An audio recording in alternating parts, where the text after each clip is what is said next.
Hello, everybody. I'm Chris Kaufman, and welcome to the Ideas Having Sex podcast. Each show, I bring to you an interesting and provocative scholar to discuss social science, philosophy, politics, history, or anything I find interesting. Today, my guest is economic historian Mark Koyama. Mark is the co-author, along with Jared Rubin, of the book How the World Became Rich: The Historical Origins of Economic Growth, which is what we discuss today. This is my conversation with Mark Koyama.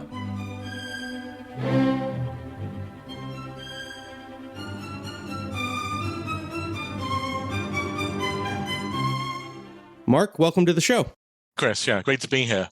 How did you come to be interested in the topic of the origins of economic growth, and why is it such an important topic? Well, this is the central topic, I think, in economic history. So I think when people study economic history, the main motivation is to understand how we've come to where we are, how our material living standards have increased dramatically relative to our ancestors in the past.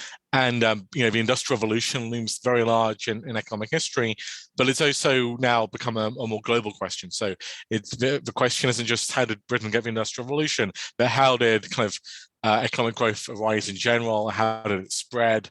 What was the economic kind of life of the world? How did countries perform economically prior to the Industrial Revolution? All these questions are interrelated and really part of this overall story about how the world became rich.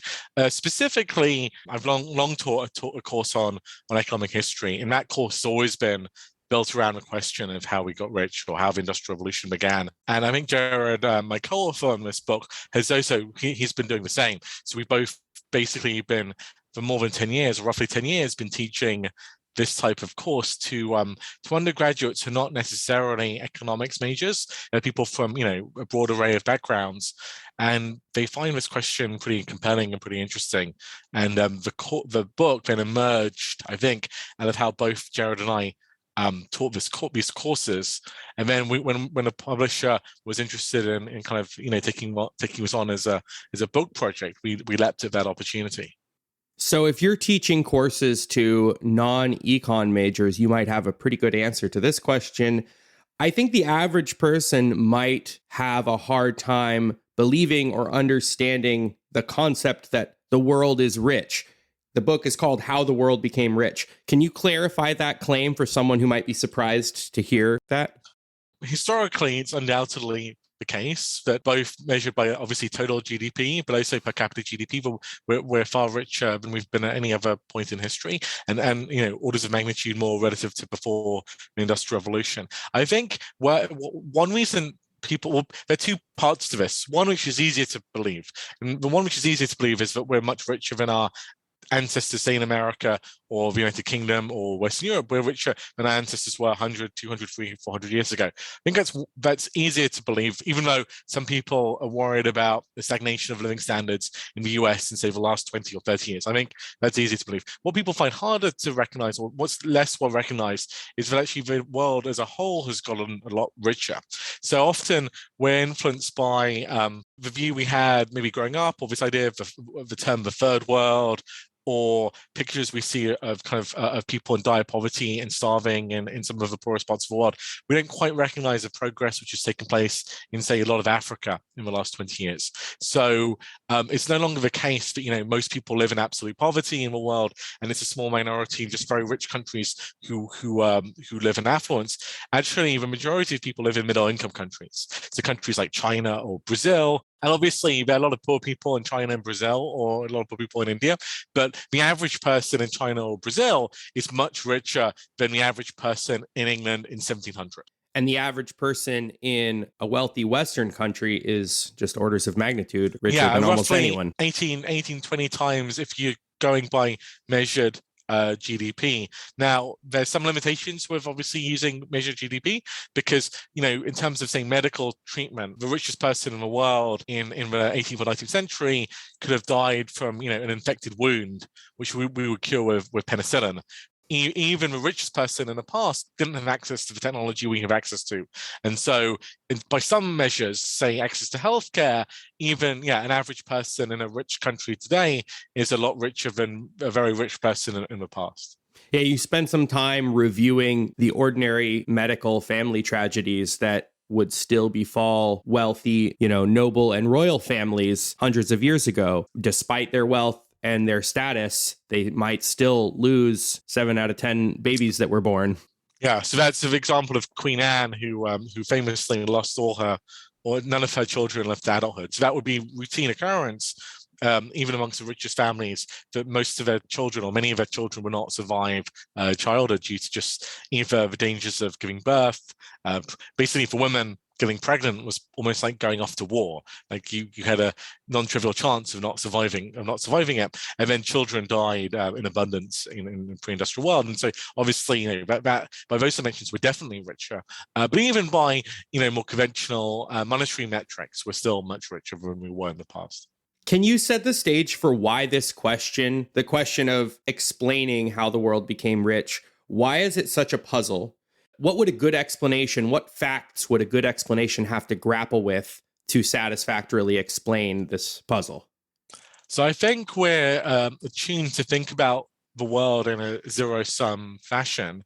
And so if you're not trained in economics and you don't understand, or you're not fully aware of the scale of this transformation, you might think about this in terms of transfer of income from one group of people to another group of people. So the accounts of the rise of the West based on empire and colonization sometimes have this feature, like the West looted places like India, made them poorer, and that was the source of economic growth. And our point is not that this looting or exploitation didn't happen, because obviously it did, but it's not necessarily at the heart of answering the question of why we got richer. In a trivial sense, there just wasn't that much to loot relative to how much economies have grown since the Industrial Revolution. In past empires looted plenty, and so doing, they enriched a small elite, but they weren't able to transform their economies.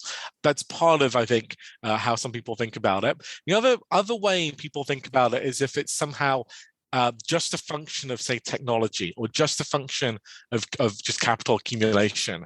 John Maynard Keynes talks about economic growth, and he talks about how it's going to allow people in our time, actually, in the era of his grandchildren, to live lives of leisure and not to work. But he kind of gives us a kind of economic growth where basically there's a stock of capital and it keeps growing over time, just like interest accumulates, and that's what drives economic growth. But in some sense, that's a non-answer, because why is capital becoming more valuable over time? He doesn't tell us, but actually it's because productivity is going up, trade is increasing, the division of labor is growing, all those factors. Similarly, sometimes when we think about economic growth from a standard economic textbook perspective, if you think about the Solow model, which is often taught in economic growth classes or in development classes, the Solow model has a lot of insights, but the main driver of economic growth in the Solow model is technology. But technology is exogenous in the Solow model. It's just coming out from outside the model. And people think, we get new technological change, new innovations occur, that makes us richer. But it doesn't tell us either why are some societies more technologically innovative than others, and it doesn't tell us anything about why are the technological developments we're getting translated into goods or products which are coming to market and making us better off as consumers, or making us more productive as producers. So it has nothing about the market and the role the market plays in transforming innovations into actual economic goods. So I think both of those things are missing in kind of the way people often think about growth, and you really have to think about it both through a historical lens and also through the lens of kind of economics. So there's a popular model of economic growth that makes the primary driver innovation and technological progress, right? What was that called? The Solow model. So if it's a standard model we teach undergraduates in say macroeconomics, I teach it. It's a very good model. But it doesn't explain technological progress. So it's fair to say that you take that model on its own terms, but that just pushes the mystery, the question back one step, as to what explains why some areas and sometimes become hubs of innovation. Exactly. And there have been other attempts to do that. Like many economists know that's a limitation of a solo model. And so a lot of growth theory in the 1990s and 2000s was about, what about R&D? What about ways to increase innovation? But those focus on the modern economy, not necessarily what was happening historically. I was just speaking with James Audison about his book, and he's a scholar of Adam Smith, and he made a big point to say there was a reason his book was called, an inquiry into the nature and causes of the wealth of nations, not the poverty of nations. We don't really need to explain poverty. We need to explain wealth. That's the historical puzzle. Can you say something about some of the leading theories of the day, particularly Malthus's explanation for why wealth could never get off the ground past a certain point? Yeah, of course. So in some sense, Adam Smith is writing before the really big explosion in wealth that occurs after 1500, but he's writing at a time where it's evident already that some parts of the world, particularly in his day, the Netherlands was the richest part of the world, then maybe England, were richer than other parts of the world, say Scotland, where he was from originally. So he was aware of these contrasts, and that's what he was writing about. So Malthus is a younger contemporary of Smith, and he's building on Adam Smith in many ways, and he's a brilliant thinker and writer. But his observation is that going back through human history, there wasn't, as far as he could see, a tendency towards sustained economic growth. And actually, Smith, on this point, has some nuance, because people disagree about their interpretation of Smith, whether Smith really foresees sustained modern economic growth, or whether he, like Malthus and Ricardo, is somewhat pessimistic. But Malthus is like, look, there are periods of prosperity that are followed by periods of poverty. So it's kind of it's cyclical. And why is that? Well, because of population growth. And so basically, as soon as incomes rise, more people survive to adulthood. Fewer children die because people are better fed, and people live longer, and so you get crowding. You get more and more people during more prosperous times.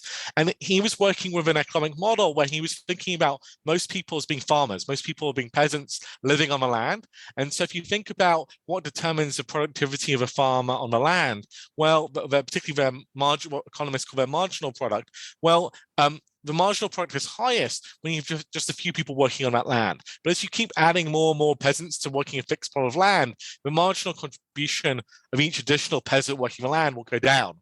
And so there's a diminishing returns to labor. And so Malthus's prediction was that you have a period of prosperity, maybe a new plow gets invented, so everyone gets a bit richer. More children survive into adulthood, more people have kids, they're bigger families, population growth goes up. As population growth goes up, the marginal productivity of the workers goes down and wages start to go down. And so any period of prosperity would be followed by a period of increasing poverty. And eventually wages will come back either to subsistence or to some level, maybe above subsistence, but that would have to be maintained by constraining fertility somehow. And so Malthus's view, sustained economic growth was probably impossible because it was almost impossible to control fertility in the long run. He thought if you did practice enough what he called virtue, maybe you can get richer, but in general, population growth will outstrip any increases in productivity, and so we wouldn't get an explosion of wealth or sustained economic growth. And so Malthus's pessimism is broadly shared by many of the classical economists, as I suggested. And Malthus is accurate. His model fits the data very well up to the point in which he's writing, more or less. Is it fair to say that he was surprised on both ends of his prediction, that on the one end, innovation and wealth increases outstripped his expectation, and on the other end, voluntary birth control methods also outstripped his expectations?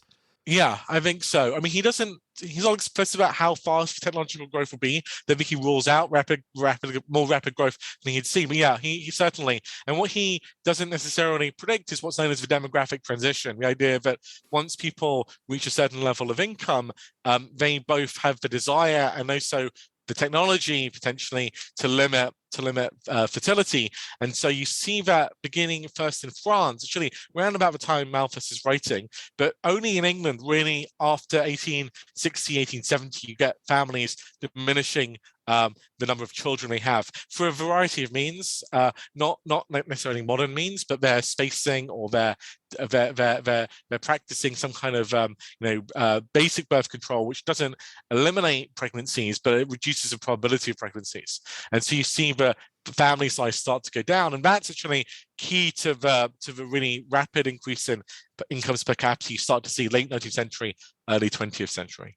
So before we get into your and Jared's particular explanation or leanings on this question, the first half of the book is a literature review of 5 leading theories to explain how the world became rich. And those are institutions, culture, geography, demographics, and exploitation or colonialism. Yeah, that's right. Can you say a little bit about the geographic explanation? So geography clearly matters. The biggest kind of advocates for the geography having a deterministic role, I think, are Jared Diamond, who wrote a very famous book in the late 1990s called Guns, Germs, and Steel, which really argues that in some sense geography is almost everything. Because geographical good fortune of Eurasians, particularly in the western end of Eurasia, in the Neolithic period or the 10,000 years ago, somehow kind of like traces its way through history to then determine the great divergence and the origins of economic growth. And then in amongst modern economists, Jeffrey Sachs, who's famous for his work on transition economics and on development economics. Jeffrey Sachs in the 1990s and early 2000s wrote a series of papers and books really arguing that geography was determining a lot of the reasons why some countries were rich, some countries were poor. So countries in sub-Saharan Africa, he particularly would say, were landlocked, and they were in the malaria belt. And all of these things basically impeded or limited their prospects for economic growth and development. And our perspective isn't to say that geography doesn't matter, because it does matter, we think.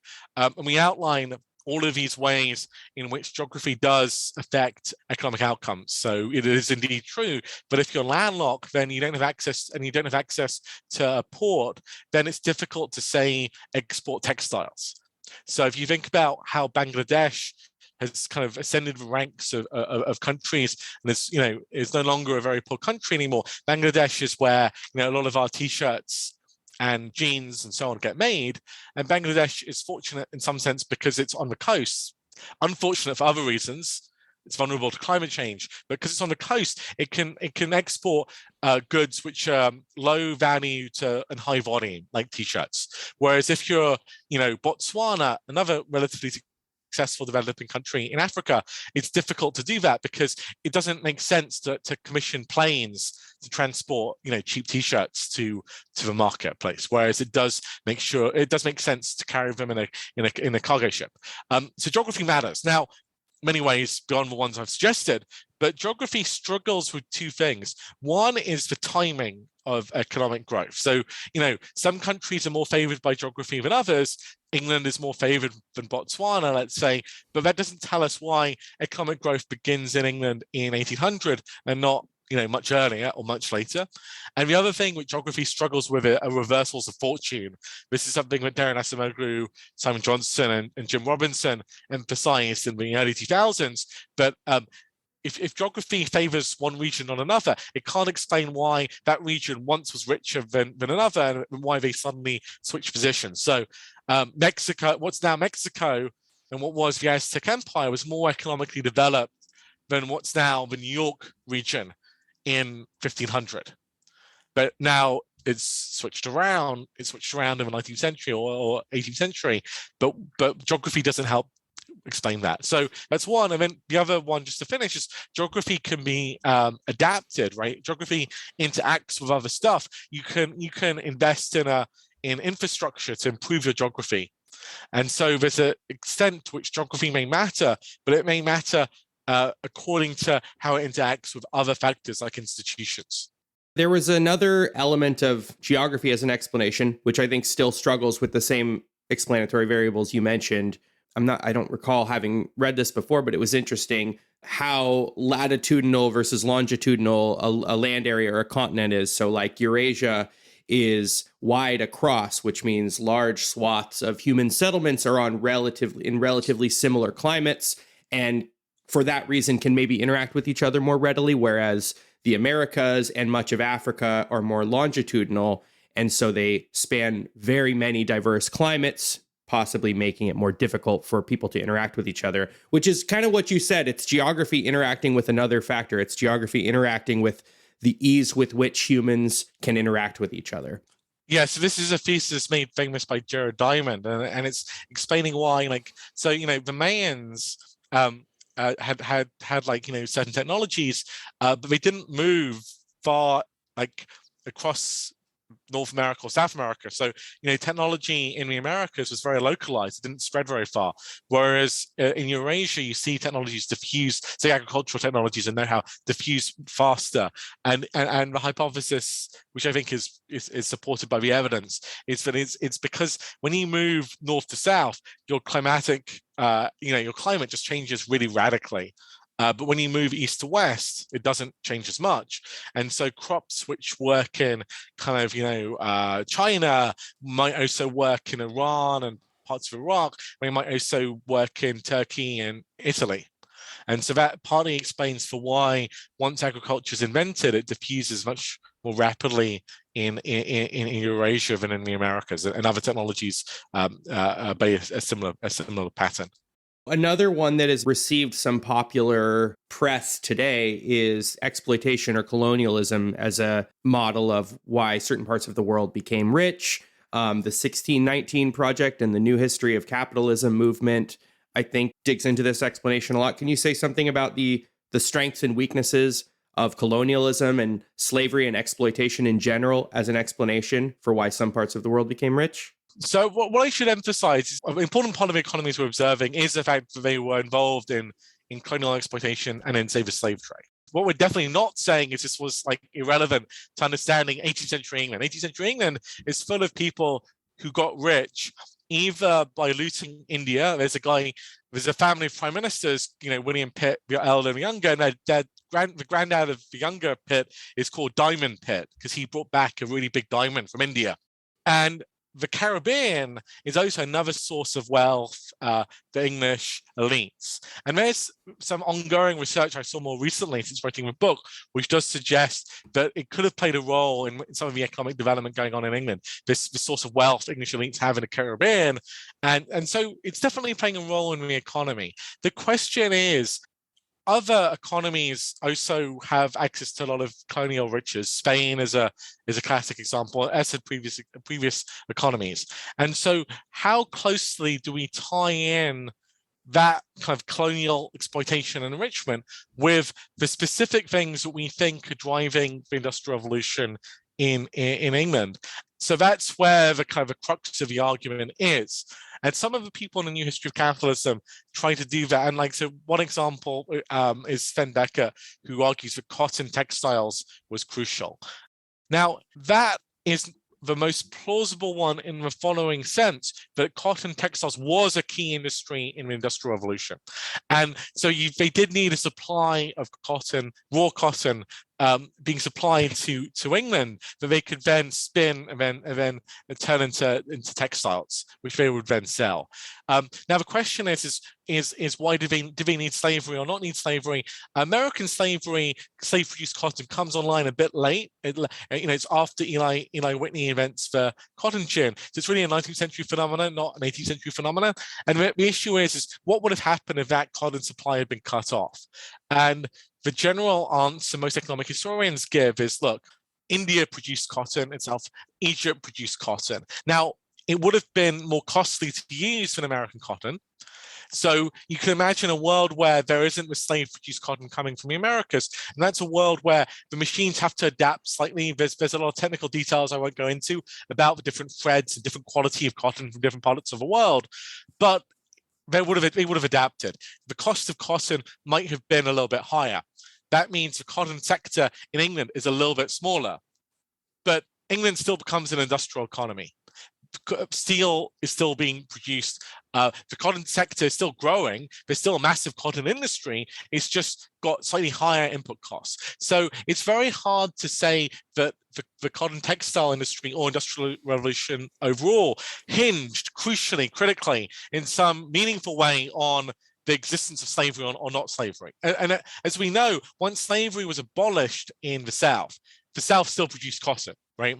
Cotton was still produced by sharecropping and by African-American cotton pickers. It's just they weren't slaves, they were wage earners. And that, again, the fact that you're not exploiting the slaves anymore probably means that cotton is a bit more expensive. So the size of the cotton sector goes down a bit, but it doesn't fundamentally affect this transformation that's occurred. And that's the same, I think, with sugar as well. Why are we down on colonization as an explanation? Well, we think what's driving the cotton textile industry or what's driving the industrial revolution are the innovations which are taking place. And these innovations do not hinge in any way on slavery or in any critical way on slavery. They're not being funded directly by slavery or by colonial trade. So that's kind of the overall assessment. So colonization and the slave trade are important parts of British economy. But without them, I still think you would have had the Industrial Revolution. Seems like slavery and exploitation broadly suffers from a similar weakness as geography, in that you're talking about an institution and a practice that is ubiquitous across cultures and across history, more or less, not to equal extents, but so it seems like it would have a hard time explaining timing.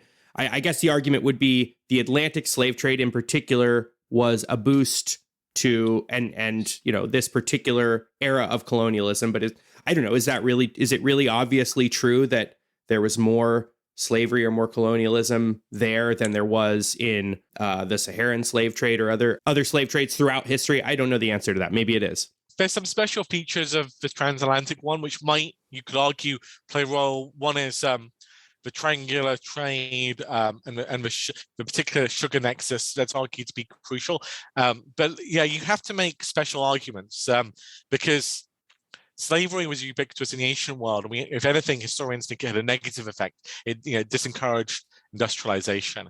You can make arguments. I would just say it that way. I mean, the argument I saw most recently is that slave-based collateral was quite valuable for British elites. They used it as a basis of collateral. So I don't want to say that it's totally, nonsense or it's inherently implausible. I think that whatever argument that's based around slavery or colonial exploitation has to, as you suggest, pick up features which are unique to this episode, and it has to show how they interact with the other factors which must have been important, such as innovation and commercialization and commerce. And so far, that hasn't been done. And even if you have an accounting that will suggest that slavery has some role, it's going to be small in my assessment. That's my view.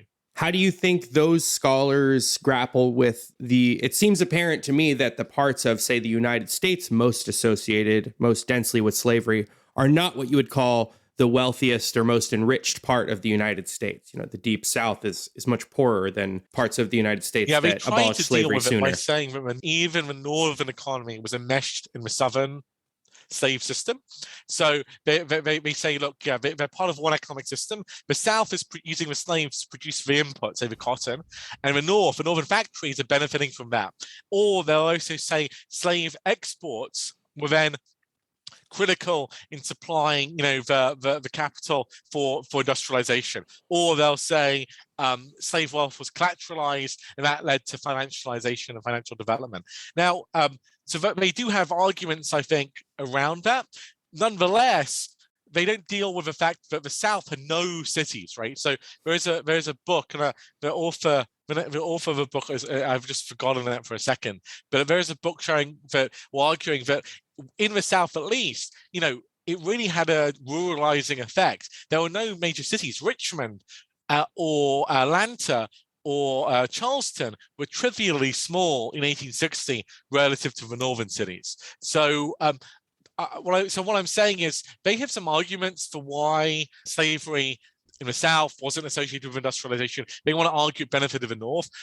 So I don't want to say that argument's a nonsense, but I think they don't fully recognize the full cost of slavery. And I think there has been very good research suggesting that, yeah, absent slavery, if you take away slavery in the South, the Southern land plantation holders who were rich would have been poorer, but the South as a whole may have been more developed if they had to pay the workers of the cotton agricultural kind of plantations wages. So I'm with you, and I'm with the skeptics that I don't think slavery is a growth enhancing institution on any margin. And I think any argument you have to say it is has to be very, very kind of arcane and precisely constructed to show that here in this one setting, slavery was beneficial for industrialization or growth in some sense, but it wasn't in any other setting. And I think the bulk of the evidence suggests that slavery, even though it did make specific individuals much richer, these southern, plantation holders are really, really getting rich on the basis of it. It doesn't make either the southern economy, Industrial Revolution Britain, or America as a whole richer. Do you think it's fair to say that wide access to slavery has some features in common with classic resource curse arguments, that elements of the South and set the sectors of the economy that have so much access to slavery are hindered for similar reasons that some countries with large natural resource deposits become hindered because they're easily exploited? Yeah, so definitely. I mean, there are different variants of resource curse. The most relevant one is probably the institutional one. And it's undoubtedly the case. But because of slavery, certain plantation holders, slaveholders in the South become very, very rich, and they use their wealth to entrench their position in local politics. And that's not good for poor whites who don't own slaves. It's not good for industrial development. It's not good for enslaved people. It's not good for free blacks. It's only good for that narrow class of plantation holders. And in a political economy sense, it's even more devastating because it leads to this extremely costly civil war, which they provoked through secession. Do you think that the exploitation explanation has more to say about? Well, I get two things from your book. One, that the explanation probably runs stronger towards why the exploited groups might have been hindered than why the exploiting group might have been helped. That's one. And then the other is that the main explanatory power from exploitation comes from how it interacts with culture and institutions. Do I have that right? That's a great summary. So yeah, so exactly as you say. So I think non-economists, ordinary people, often have this wrong framing of the world, or in that they don't fully appreciate the expansion of the size of a pie as opposed to how the pie is distributed. So we have a presumption as humans, I think, to think about things in equality terms, in distributional terms, thinking about winners and losers, who lost out, who benefited. And so actually these two things could be separate. Something like slavery could have done tremendous harm to African Americans, to African societies, yet only benefited a small number of people in the West, and not have benefited the majority of Americans or the majority of people in the British Isles. So it's, the two things, hurting one group doesn't mean you benefit another group equally. So slavery, I think the evidence suggests that it had a lot of negative consequences, both in the Americas, but also in African countries. The work of Nathan Nunn is very influential there. He basically shows that countries which were involved or exported more slaves historically have worse institutions. They have lower trusts, even to this day, and that explains some of the variation in poverty levels that you see in sub-Saharan Africa. Other examples of this are the way colonies were governed. So particularly in sub-Saharan Africa, there was this particular feature where borders were arbitrary. And some local groups were empowered, but colonial rulers would often pick a particular ethnicity and think these guys are the natural rulers. So it would put them in positions of power, and other groups would lose out and would not have access to public goods, or would be penalized through various regulations. And so these kind of bad institutions, costly extractive institutions, have persisted and have had a persistent effect to this day. And so there is a plausible case for saying that colonial rule impacted these countries negatively on average. Even India. So India is a country where you have this very divergent set of opinions. Indian nationalists write books where they say, like, the English were terrible, like the English deindustrialized India, the British really impoverished India. It was a rich country, the British left it poor, and their legacy is absolutely terrible, and they should be blamed for everything, and they owe India compensation.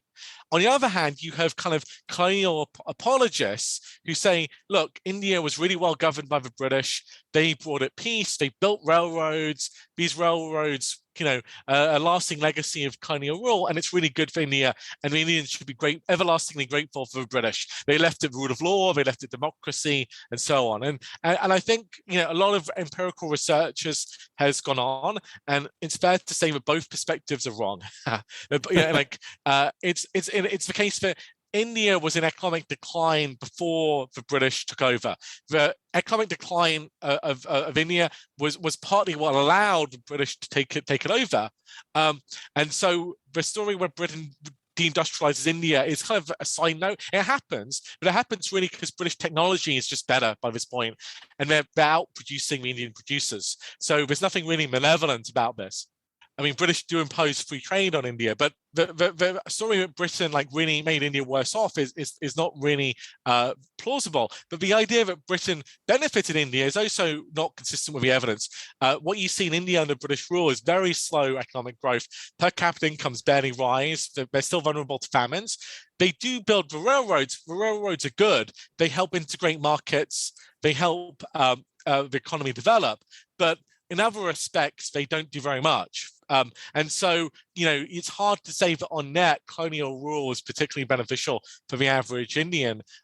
So, colonialism did have a negative effect on net, but it's variable. There's some places which did better.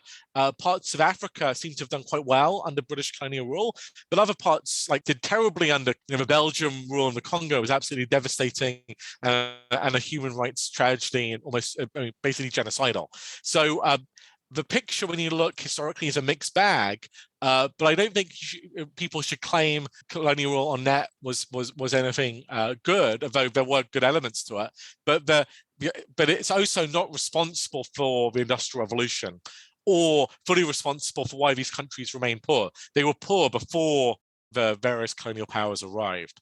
So I think what we do is, we de-emphasize the importance of colonialism in explaining the onset of economic growth, but we fully acknowledge its role in explaining why some countries caught up to the economic frontier slower or quicker than others. So in some sense, Japan was the first non-Western country to experience kind of sustained economic growth, and Japan was never colonized. It had some interventions and interference from Western powers, but it wasn't subjected to colonization. And that was probably all to its benefit. So you go over these 5 different explanations, and you acknowledge that all of them have something valuable to add, something valuable to say, but you probably lean most heavily into the institutional and cultural explanations. I think so, because when we turn to explaining kind of the particular case of industrial revolution in Britain, and why Britain, why not other countries, why Western Europe first, and then why Britain amongst Western European countries, there it seems the institutional and cultural stories have the biggest bite. Can you say something about what kinds of institutions and what kinds of cultural features seem to be most important for getting this enrichment off the ground, getting innovative populations off the ground? The story we tell of Western Europe is partly a story of institutions which can constrain the power of the state, partly, but not exclusively. So in particular, in the English case, it's really the rise of parliaments, but also this is a European case in general. And so representative institutions, these are political institutions which are able to impose some kind of checks of balance on the autocratic power of the state. And now, these institutions, it's important to emphasize, do not have to lead to growth.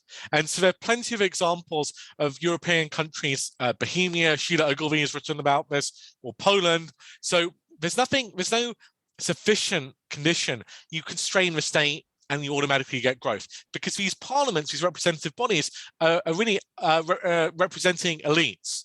And these elites could use for parliaments for their own benefit to predate and extract resources from the rest of the population. But they do seem to be maybe a necessary condition because we're not aware of a very kind of autocratic society.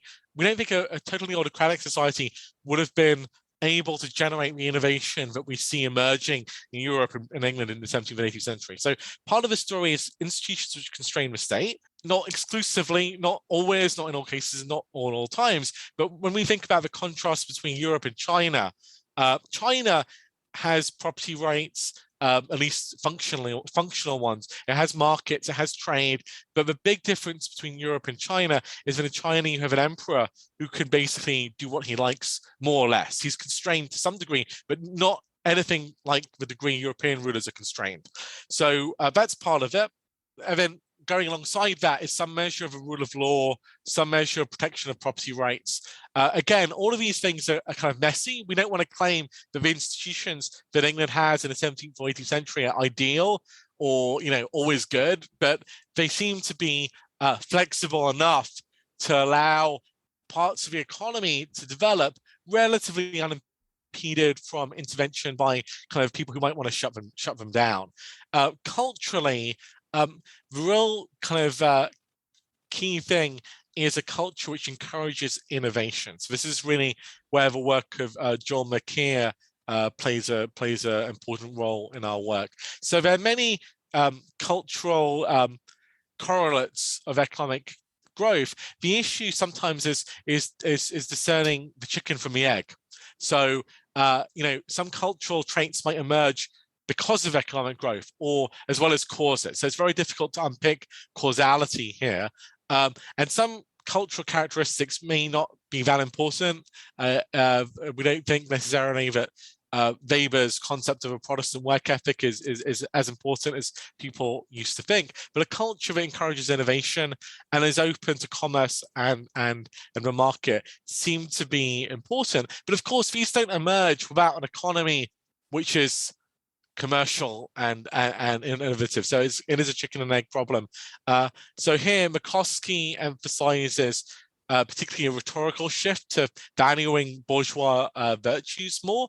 McKeer's emphasis is more on innovation and valuing innovations. This idea associated with Francis Bacon that science is possible and then science can be put to use for improving economic outcomes. And knowledge is power, put simply. Those are all critical things and they interact. So again, this is McKeer's stuff. What you get in the 17th century is a society of intellectuals who pan Europe, spread across Europe, and they interact with each other and they generate new ideas. And what do you need for this Republic of Science to exist? Well, you need certain institutions like relatively free communication. You need things like a press, you need a printing press. You need a postal system so that people can write letters to each other in different countries. And you need a relatively free economy that people can test these ideas and take them to the marketplace. So you have on the one hand this cultural shift that looks at science as something practical and that can lead to general human progress, as opposed to lone geniuses like Leonardo da Vinci working in their studies.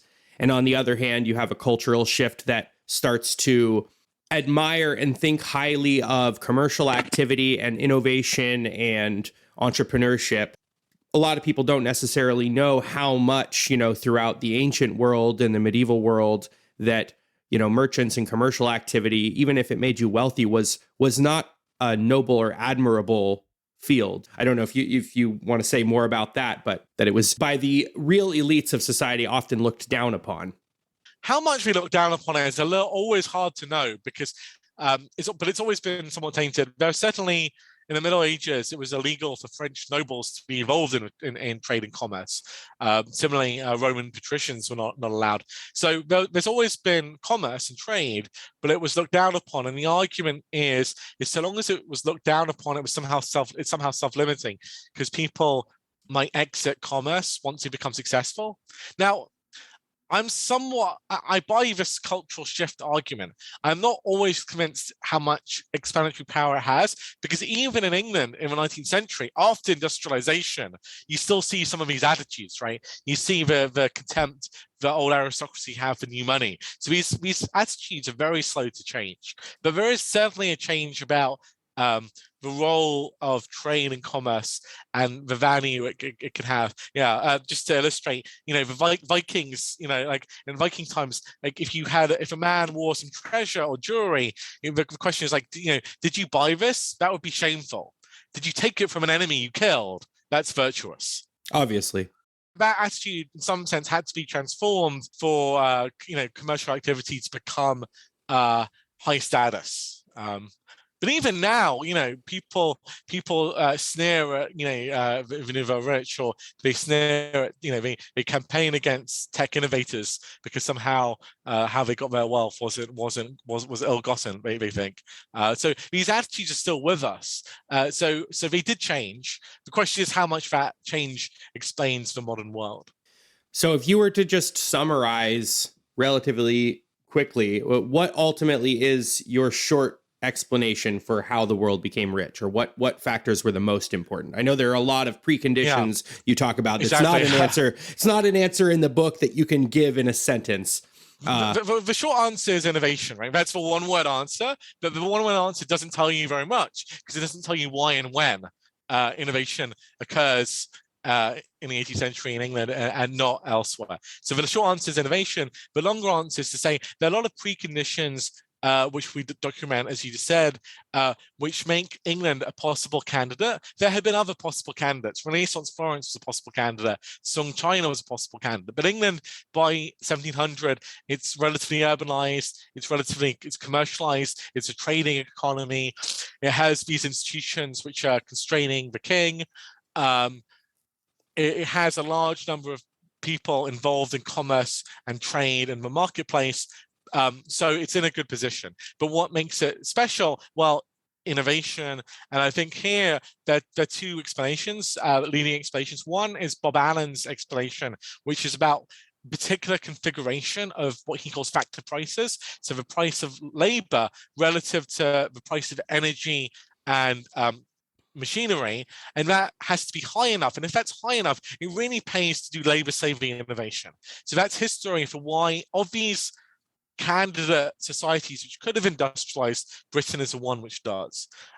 Whereas McKeer's argument is based on the particular intellectual environment whereby, as we said, you had this republic of letters, these intellectuals, but you also had handyman and craftsmen and non-academics, non-intellectuals participating in this world, going to the same coffee shops, reading the same journals as these scientists and innovators. So a real interest in taking the scientific innovations to the marketplace.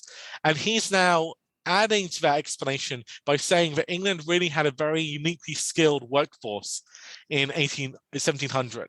And that skilled workforce, they were literate, they were numerate, they were interested in improving things. That configuration was what was really responsible for the why the British economy was so innovative.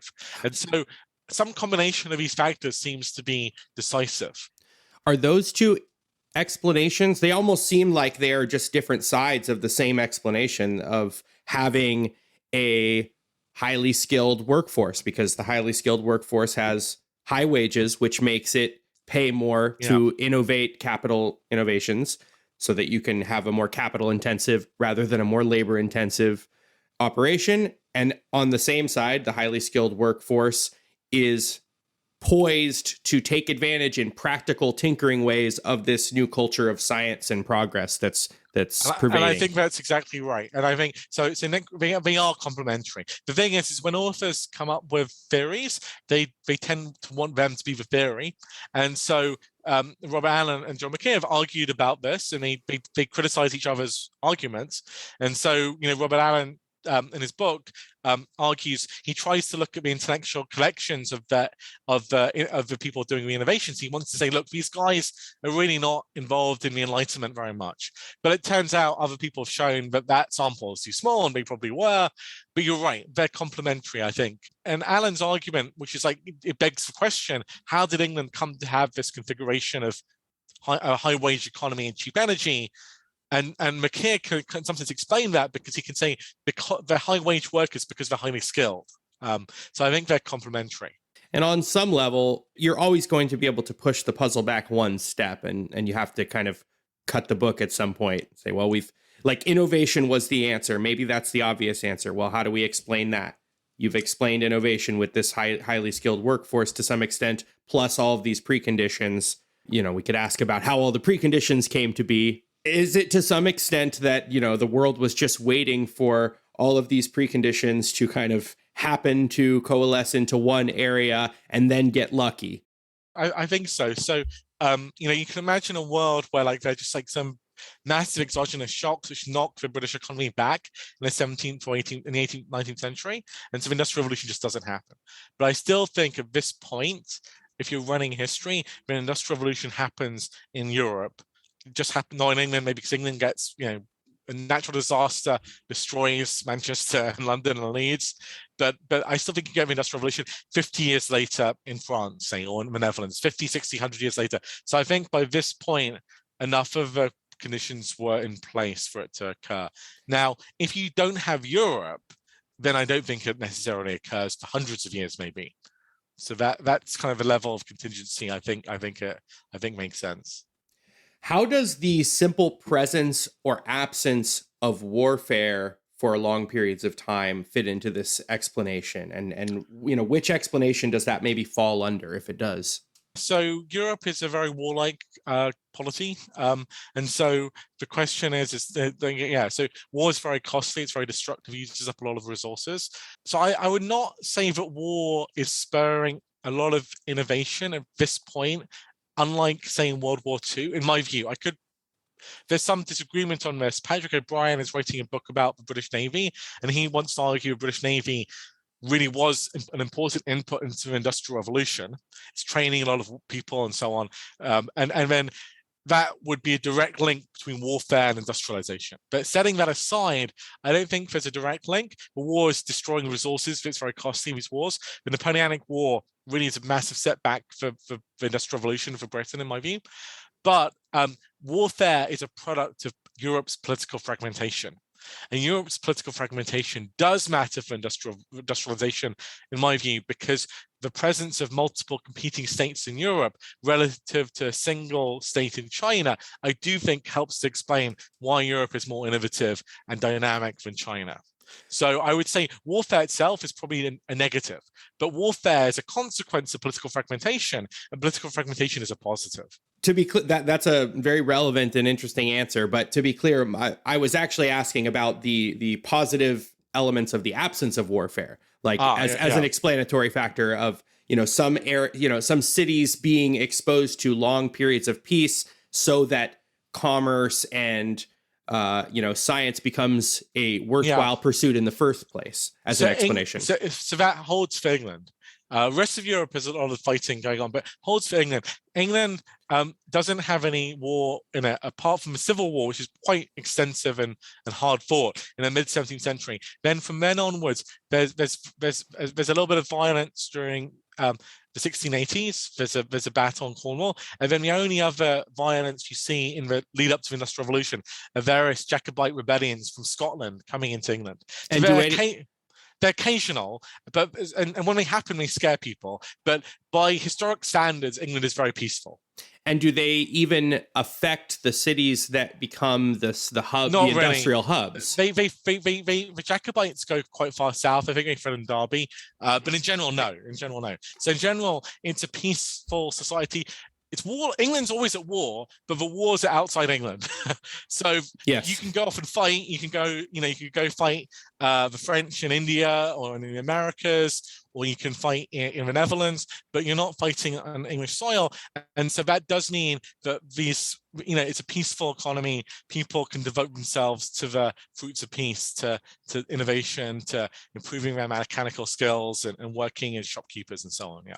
It was on my mind because I spoke to John Mueller recently, who wrote a book called The Stupidity of War. And among other things, he's a little bit heterodox on this question. He flips the peaceful commerce thesis, which says that commerce has a pacifying effect. And he says, no, the presence of peace is what makes people interested and capable of engaging in commerce.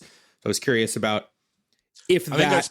They're both. Yeah, the thing is, it's one of those things. The causal arrow is very hard to direct. It's both true. Both are true. Clearly, what I would say is China is very, very peaceful in the lead up to the Industrial Revolution, and it's good. I mean, its economy is doing well. Like Adam Smith has positive stuff to say about it. Until a rebellion in the late 18th, early 19th century, China has a long period of peace in the 18th century.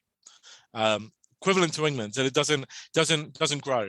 So it's not enough. Yeah. So part of what we're saying, I think economic historians have been saying this for a long time, is that there's libertarians tend to really emphasize markets and trade, and all those things are good. All those things matter for economic growth. But if they do not generate innovation, and they're not sufficient to generate innovation, because you need an intellectual culture, you need people. China had markets and commerce and trade, and it was doing fine, but it wasn't really growing. And so innovation at some point has to kick in.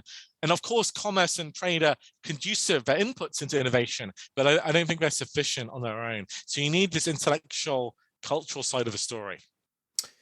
So I think I know what the response is going to be, but can you help to resolve a tension for me that as I was reading the book, at various points you talk about political fragmentation as being both a help or a hindrance to this kind of culture. The example of Europe you just gave being politically or being fragmented geographically in certain ways that leads to political fragmentation, that leads to a division of power compared to China, which is much more politically homogenous. But you also give, on the negative side, the example of Nigeria and much of sub-Saharan Africa as being very, very fragmented, leading to a lack of interactions and being, on the negative side of the ledger for innovation.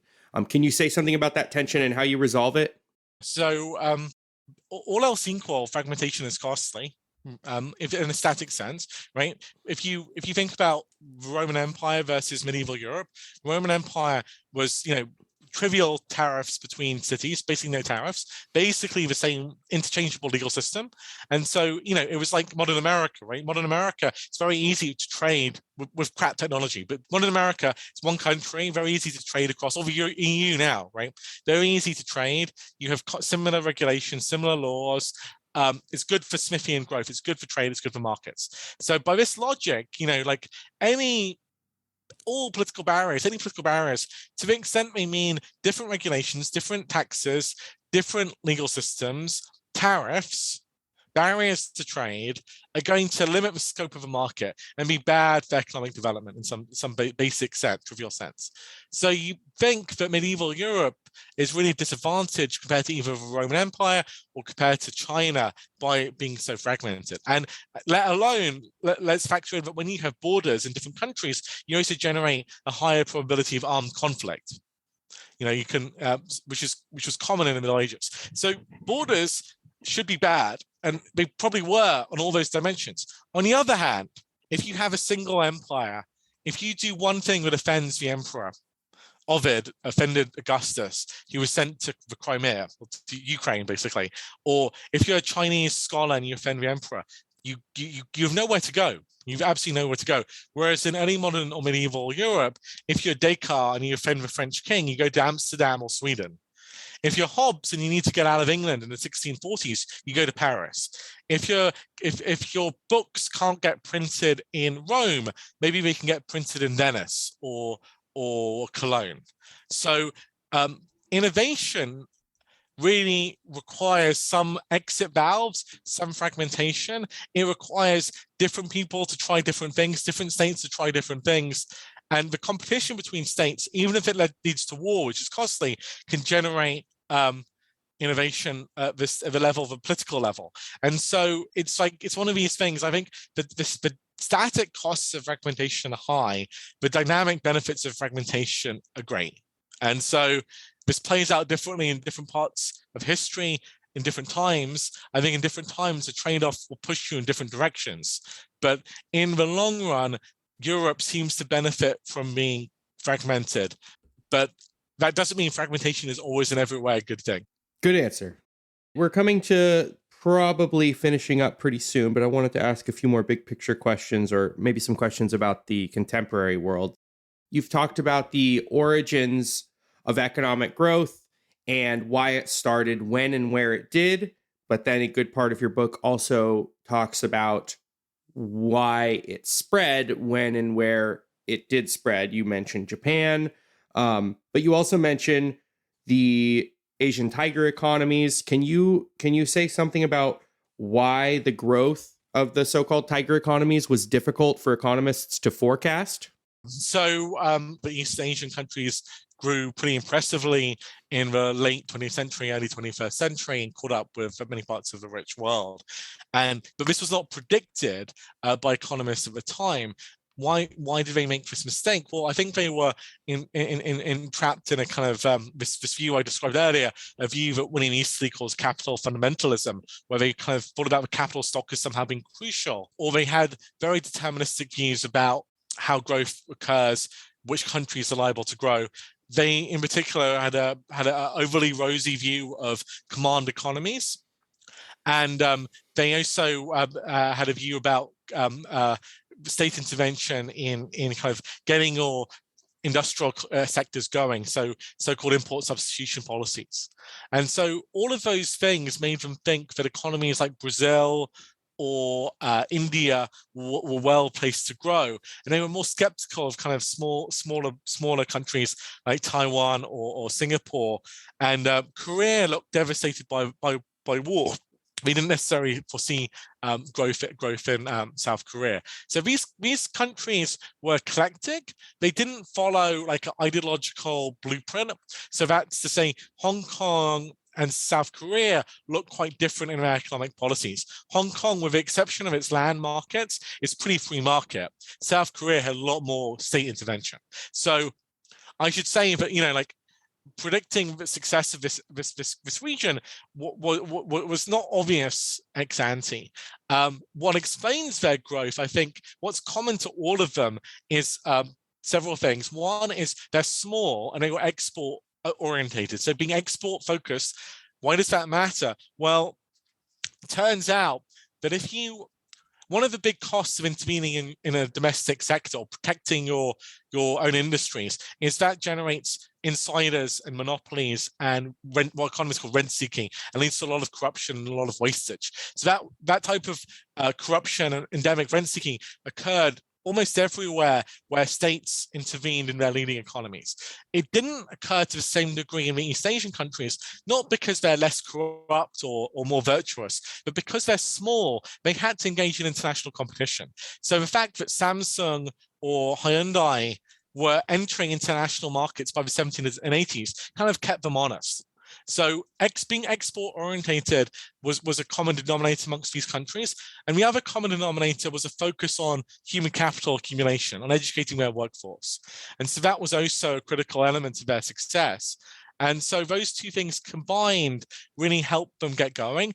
Another thing which matters is geography, particularly economic geography. So the fact that Japan was the early industrializer in that region helped these countries which were near Japan and were trading a lot with Japan. And once China starts growing rapidly in the 80s and 90s, the fact they're close to China also helps them as well. So they also benefit from geography. They benefit from being close to each other. The fact they're proximate to each other meant they were learning from each other's policies. And also, as one of them grew, that was a market for another one. So there were a bunch of self-reinforcing processes which I think helped them. And then I could talk more about their institutions and culture, both of which I think were favorable to growth. But I mean that point may be somewhat obvious. What, if any, predictions do you think are plausible for what currently very poor countries have the most potential for growth? So adding to my previous answer, things like political stability helped in those countries. And so I think that's been one of the big disadvantages of many countries in sub-Saharan Africa. Looking to the future, what people have said in the past 20 years is, so manufacturing is the route a lot of these countries followed. Like manufacturing leads to industrialization, leads to urbanization, so really getting people out of agriculture. So if you look at countries which have been able to do that recently, as I mentioned, Bangladesh, so any country which can get in a relatively low technology levels of manufacturing, it can then work its way up the value ladder. So Bangladesh has been successful. Pakistan, if it achieves kind of a measure of political stability, should also be able to kind of access the fact that the whole of South Asia and Southeast Asia should be growing. That also bodes relatively well for Thailand, Indonesia, and the Philippines. Those countries have access to coastal markets as well. So those things, I think, help. But getting your institutions right is the other critical thing. So you could be in a right part of the world, able to do the right things from a technological point of view, but if your institutions are totally dysfunctional, that won't get growing. So that was the limit. That was the problem with, say, the Philippines. But it's politically more unstable than other parts of the world. In other areas in that part of the world.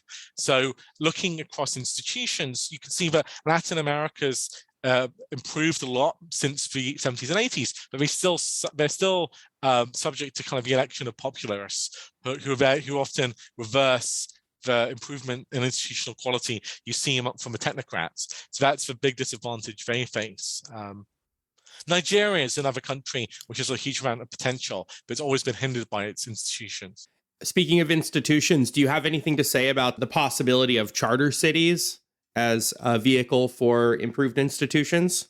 Yeah, so I think the idea is great. Paul Roma has pushed that, and I know there's an institute now dedicated towards them, but I don't think we've seen anything.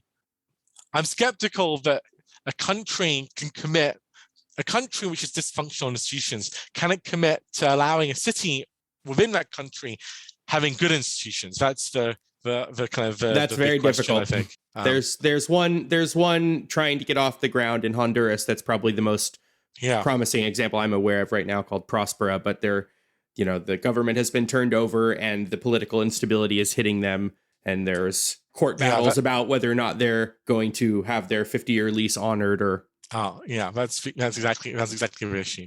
What do you think are still some of the biggest weaknesses of this field in general, and what are some of the big open questions that have not been satisfactorily answered? There's been a tremendous amount of research in the last 20 years, so really huge amounts, and it's ongoing. So there's a huge wave of excellent high quality research. A lot more data is available now than 20 years ago. So outsiders of the field won't fully be aware of how much better the quality of the data underlying our assessments are than relative to 20 years ago. So that's what made writing this book possible. So I think it's very optimistic about the prospects of the field. I think the main focus is now, a lot of work's been done in England, and there's still work to be done in England. I'm doing work on England. We could still say more about what was happening in England, but the biggest payoffs are the ongoing research being done in other parts of the world, including Africa, Latin America, China, Japan, where there seems to be larger areas under researched, although under research is a relative topic, relative statement, because loads of people are currently kind of getting into this, which is fantastic. What book or author would you recommend as a good complement to this work? There are plenty of other books, which I'm about to teach this book for the first time in the fall, and I'll use it alongside. For the early period, probably Guns, Germs, and Steel, which I mentioned. For the later period, Joel McKeer's book, The Enlightened Economy, Robert Allen's book, The British Industrial Revolution in a Comparative Perspective. Joe Heinrich has a book called Weird, which is also great, about the medieval period of the cultural changes which occurred. Walter Schudel has a book called Escape from Rome. Those are the books I would most immediately recommend. Do you have any upcoming projects right now that you're working on you'd like to let people know about? I always have a lot of ongoing projects. I'm doing work on political economy in medieval England, ongoing. That will not be out for a while. And I've been recently doing a lot of work on the impact of the Black Death. So I've recently published a paper in the Journal of Economic Literature on the economic consequences of the Black Death. So if you're interested in epidemic disease, that's very relevant. I'm sure a lot of people are. Where can people follow you if they want to keep up to date with your goings on? Yeah, so I have a webpage, which you can find if you Google me. I think it's normally the first or second thing. And then I'm on Twitter as well. I think my handle's just Mark Koyama, my name. So I'm not that active on Twitter these days, but I'm tweeting a lot of stuff about the book, including teaching materials and other links. Great. Well, I will include the book recommendations, obviously your book, as well as your webpage and your Twitter. The book is How the World Became Rich, The Historical Origins of Economic Growth. And my guest has been Mark Koyama. Mark, thank you so much for joining me. Thanks, Chris. It's been great fun. That was Mark Koyama, and his book, once again, co-authored with Jared Rubin, is How the World Became Rich, The Historical Origins of Economic Growth. You can find the book and other topics discussed on today's episode in the show notes. If you enjoy Ideas Having Sex, please subscribe on Apple Podcasts, Spotify, Google, or Stitcher, and please rate and review the show. It's a small thing, but it's extremely helpful, and I read and appreciate every review I get, so thank you in advance. Until next time, I'm Chris Kaufman. Thanks for listening.